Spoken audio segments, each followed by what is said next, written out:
بسم اللہ الرحمن الرحیم۔ السلام علیکم ورحمۃ اللہ وبرکاتہ۔ نبی اکرم صلی اللہ علیہ وآلہ وسلم نے فرمایا، اللہ تعالیٰ کے کچھ فرشتے ہیں جو زمین میں گھومتے رہتے ہیں، وہ مجھ تک میرے امتیوں کا سلام یعنی درود پہنچاتے ہیں۔ بحوالہ سنن نسائی، حدیث نمبر 1283۔ آئیے آپ، میں اور ہم سب مل کر پیارے آقا صلی اللہ علیہ وآلہ وسلم کی بارگاہ میں درود و سلام کا نذرانہ پیش کرتے ہیں۔ آئیے سب مل کے ساتھ پڑھیں۔ بسم اللہ الرحمن الرحیم۔ اللہم صلی علی محمد وعلی آل محمد کما صلیت علی ابراہیم وعلی آل ابراہیم انک حمید مجید۔ اللہم بارک علی محمد وعلی آل محمد کما بارکت علی ابراہیم وعلی آل ابراہیم انک حمید مجید۔ دنیا کا بہترین سرمایہ نیک بیوی ہے۔ رسول اللہ صلی اللہ علیہ وآلہ وسلم نے ارشاد فرمایا، دنیا متاع ہے اور دنیا کی بہترین متاع نیک عورت ہے۔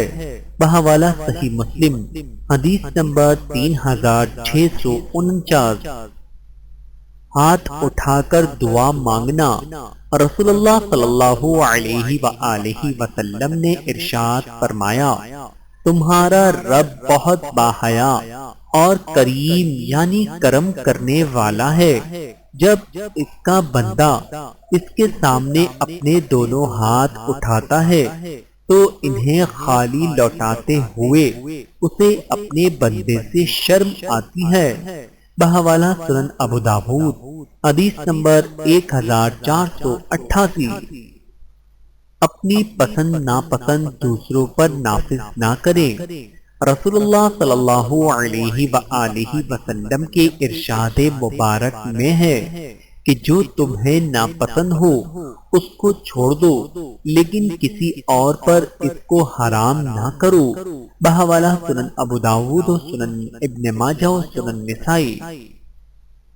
حضرت عائشہ صدیقہ رضی اللہ تعالی عنہا سے روایت ہے کہ رسول اللہ صلی اللہ علیہ وآلہ وسلم وفات سے پہلے بکثرت یہ فرماتے تھے، اے اللہ، میں تیری حمد کے ساتھ تیری ستائش کرتا ہوں، تجھ سے بخشش طلب کرتا ہوں اور تیری طرف رجوع کرتا ہوں۔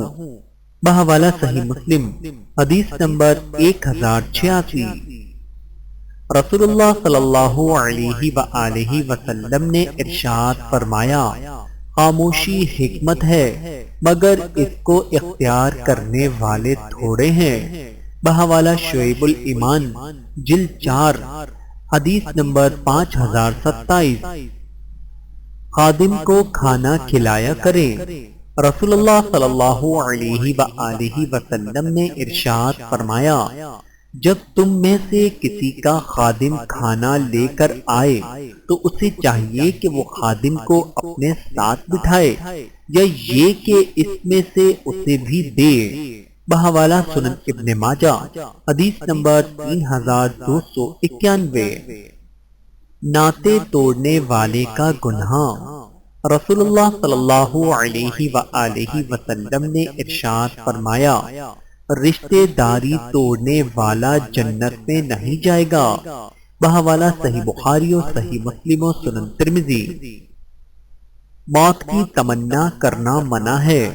رسول اللہ صلی اللہ علیہ وآلہ وسلم نے ارشاد فرمایا، کوئی شخص تم میں سے موت کی آرزو نہ کرے، اگر وہ نیک ہے تو ممکن ہے کہ نیکی میں اور زیادہ ہو، اور اگر برا ہے تو ممکن ہے اس سے توبہ کر لے۔ بحوالہ صحیح بخاری، حدیث نمبر 7235۔ غیبت کی تلافی کا طریقہ۔ رسول اللہ صلی اللہ علیہ وآلہ وسلم نے ارشاد فرمایا، غیبت کا کفارہ یہ ہے کہ تم نے جس کی غیبت کی ہے اس کے لیے دعائے مغفرت کرو، کہو اے اللہ ہماری اور اس کی مغفرت فرما۔ بحوالہ مشکہ شریف۔ فرض نماز کے بعد آیت الکرسی پڑھنا۔ رسول اللہ صلی اللہ علیہ وآلہ وسلم نے فرمایا، جو شخص ہر فرض نماز کے آخر میں یعنی بعد میں آیت الکرسی پڑھتا ہے تو اسے جنت میں داخل ہونے سے موت کے علاوہ کوئی چیز نہیں روکتی۔ بحوالہ سنن نسائی۔ اللہ تعالیٰ سے دعا ہے کہ اللہ تعالیٰ ہم سب کو سمجھنے کی اور عمل کرنے کی توفیق عطا فرمائے۔ آمین ثم آمین۔